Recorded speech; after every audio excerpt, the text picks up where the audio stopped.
No, I thought it was going to look cool, but I look like an idiot.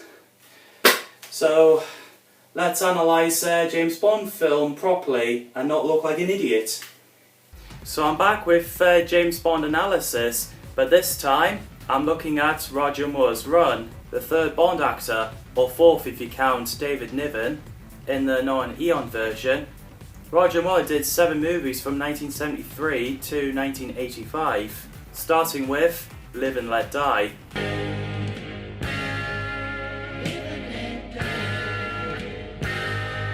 James Bond investigates the number of 3 British agents and sent to stop a diabolically brilliant heroin magnate armed with a complex organisation and a reliable psychic tarot card reader. While Diamonds Are Forever was filming, it was decided that Live and Let Die was next. Guy Hamilton was a jazz fan, so he got chosen to direct another film. Tom Mankiewicz, the screenwriter, suggested film in New Orleans, but Guy Hamilton didn't want to use Mardi Gras because Thunderball has similar festivity. So after more discussions with the writer and location scouting with helicopters, he decided to use 2 well-known features of the city, the jazz funerals and the canals, in order to develop a better feel of how voodoo was practiced.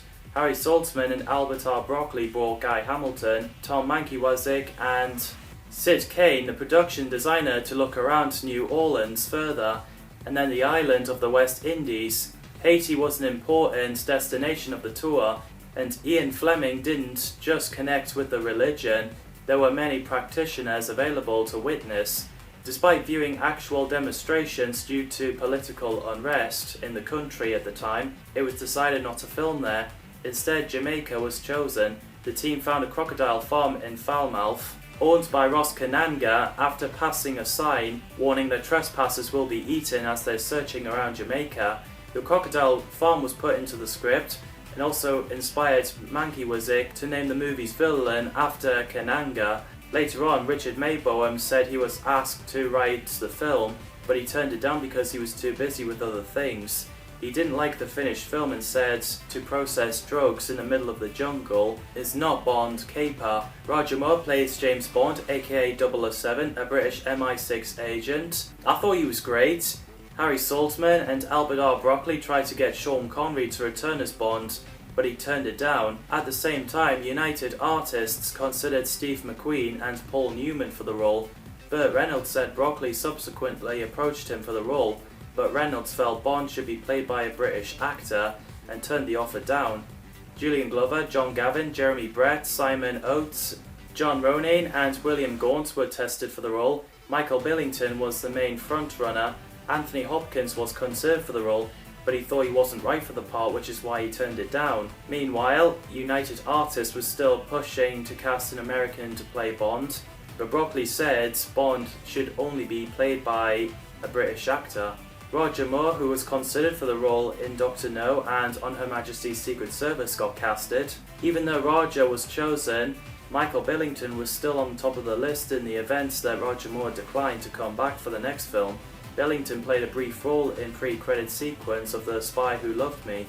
Roger tried not to imitate Sean Connery or his performance as Simon Templar in The Saint. The Mankiewicz fitted the screenplay into Moore's persona by giving more comedic scenes and a light-hearted approach to Bond. Jane Seymour plays Solitaire, Kanga's psychic and Bond girl, she's great too. Diana Ross and Catherine Deneuve were considered for the role. So Jane got casted after her performance in The Ardenne Line. Yaphet Kotto plays Dr. Kananga, aka Mr. Big Caribbean, a prime minister who doubles as a drug lord. He's a great villain.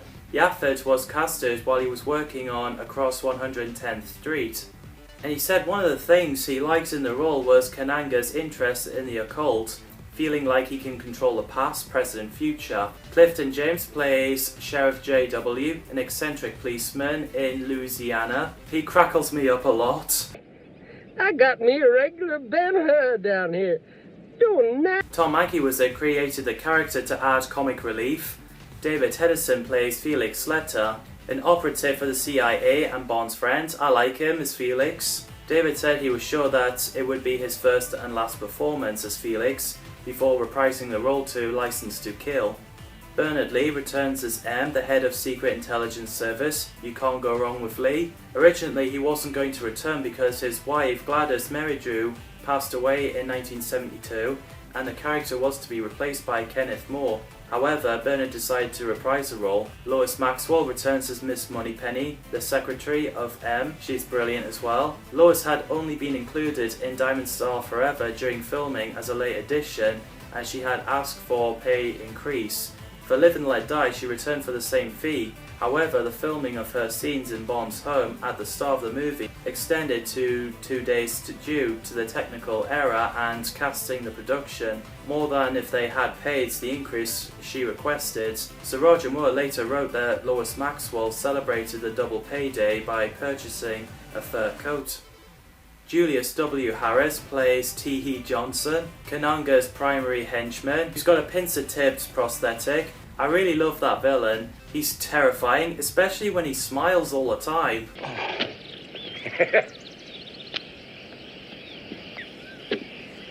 Jeffrey Holder plays Baron Samedi, Kananga's henchman. He's fantastic. Gloria Hendry plays Rosie Carver, a CIA agent junior in San Monique, secretly working for Kananga. She's great too.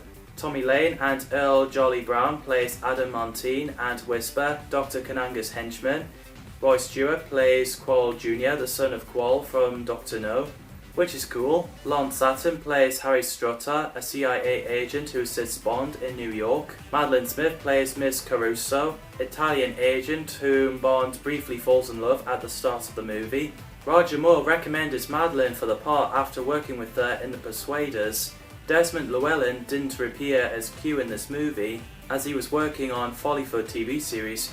He was written out of 3 episodes to be in Live and Let Die, but by the time that happened, Saltzman and Broccoli didn't want to include Q, feeling that too much was being made of the movie's gadgets, and decided to downplay this aspects of the series. There's great casting. John Barry, a music composer who worked on the first 7 Bond films, was unavailable during production, as he was working on Billy, the stage musical. So Paul McCartney was asked to write the theme song. George Martin, who had been McCartney's producer while with the Beatles, was chosen to write the score for the film. McCartney, along with his wife Linda, wrote Live and Let Die, and their group Wings performed the song. It's a fantastic song.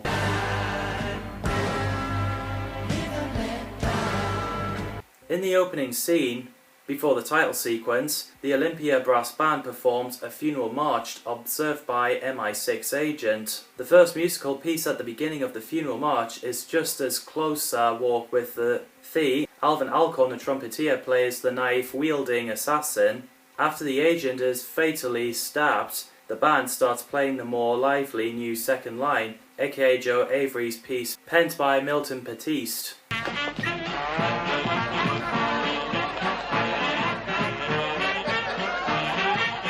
The death by earpiece looks lethal. Roger Moore nails the scene where he's walking down the corridor holding a gun.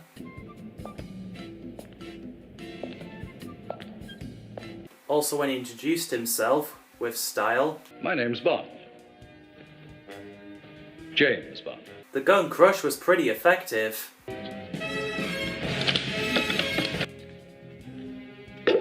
So when Bond shaves his beard and Snake goes for peeky leaky, he uses blowtorch.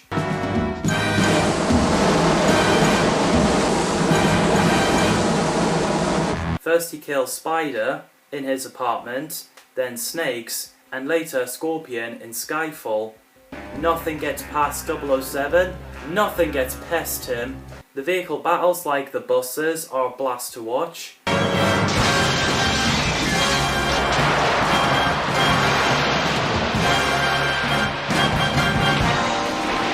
The funniest bit is where a student who is learning to fly a plane gets driven by Bond as he's escaping from Kananga's men. Not exactly what he had planned when you learn how to fly.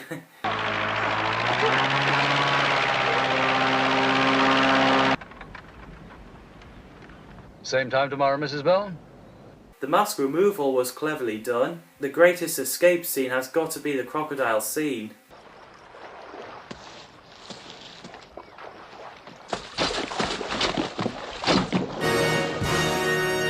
I also got to mention the boat jump scene. That broke the World Guinness record.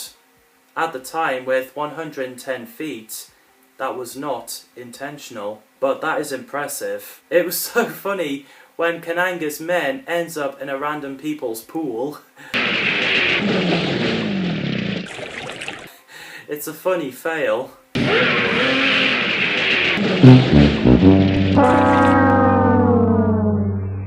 I love the fact that Sheriff J.W.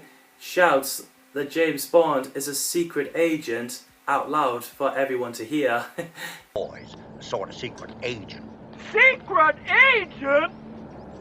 On whose side? The bit where the snake was held up to Solitaire's face, apparently that was genuine, because Jane Seymour became terrified of snakes. Especially there was a trouble on set, such as script supervisor was so afraid that she refused to be on set with them. An actor fainted while filming a scene where he was killed by a snake, and Geoffrey Holder only agreed to fall into the snake-filled casket because Princess Alexandra was visiting the set. Despite being told by the prop supervisor that the snakes had all been defanged, Geoffrey Holder told Roger Moore it felt otherwise. Another noticeable incident was when during filming of the scene, a dancer who held a snake was bitten and he dropped the snake, and this grabbed everyone's attention. And meanwhile Seymour was tied up to a snake for this scene, and the loose snake then set its sight on Seymour, who was saved by the film's snake handler, who grabbed it when it was mere inches from Seymour's feet. Holy Bond and Solitaire gets tied up and about to get fed to Baby shark, do do do do do do, baby shark, do do do do do do, baby shark. So yeah, but then Mr. Big gets inflated and exploded. Fine. It's good to see you again. Have a card. Pick any card. After a fight with Teehee, the movie ends that looks like a cliffhanger with a villain hanging on front of the train.